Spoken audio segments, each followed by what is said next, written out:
And then we talk a little bit about a nail care, because they have to be very careful that they do not get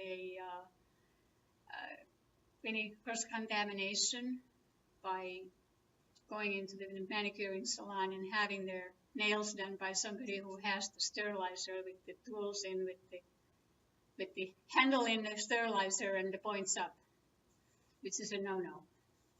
But you can walk into most any nail salon and you see a lot of them still have a tendency to do that.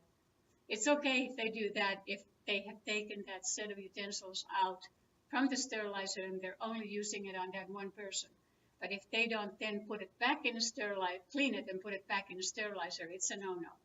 Because you don't want any bacteria on you, because your system is very susceptible to a bacteria. So we always remind everyone of that. And wigs and scarves and makeup is the one thing that everybody always really enjoys having it done. And we call it the 12-step makeup program, where we go through a cleansing, toning, moisturizing, sunblock, which is very important. And then we go in and we do the cover-up cream, foundation. We do eyeshadow, eyeliner, mascara, little cheek color, lipstick. And in the process, we explain to people how the steps work. And, you know, if you don't have any eyebrows, okay, we'll show them how to do that. And it's really very rewarding. And I've been signaled that my time is pretty close to up, but I want to leave this with everybody with this.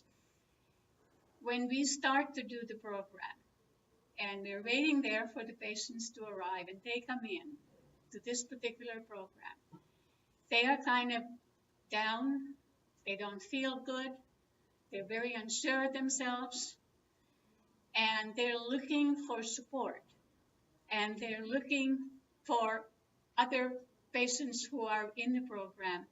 And then they converse and they talk to each other and they compare their notes, and then we finally get into the program of doing the makeup, and we put a little bit of makeup on here and there, and they don't have to do it if they don't want to. They can if they want to.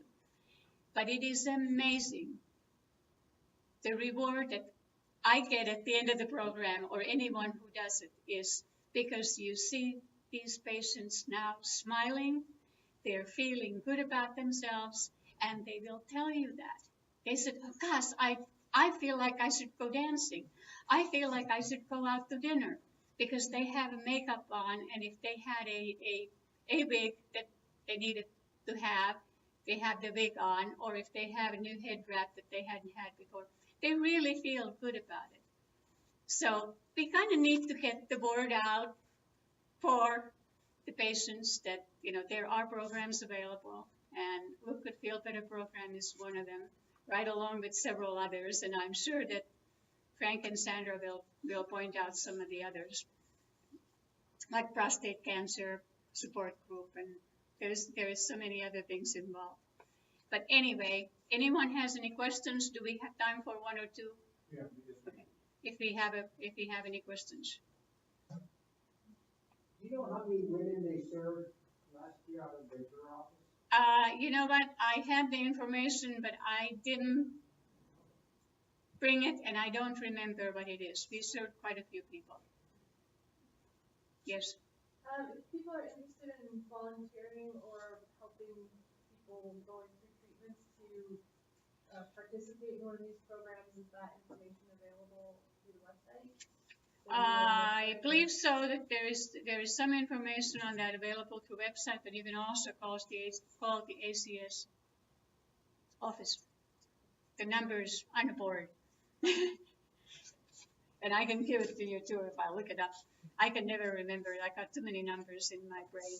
Any other, you have a question? My question was, if you have somebody to refer to this program, they just call the 800 number? They call the 800 number, or they can call the local number, or they can call the local number.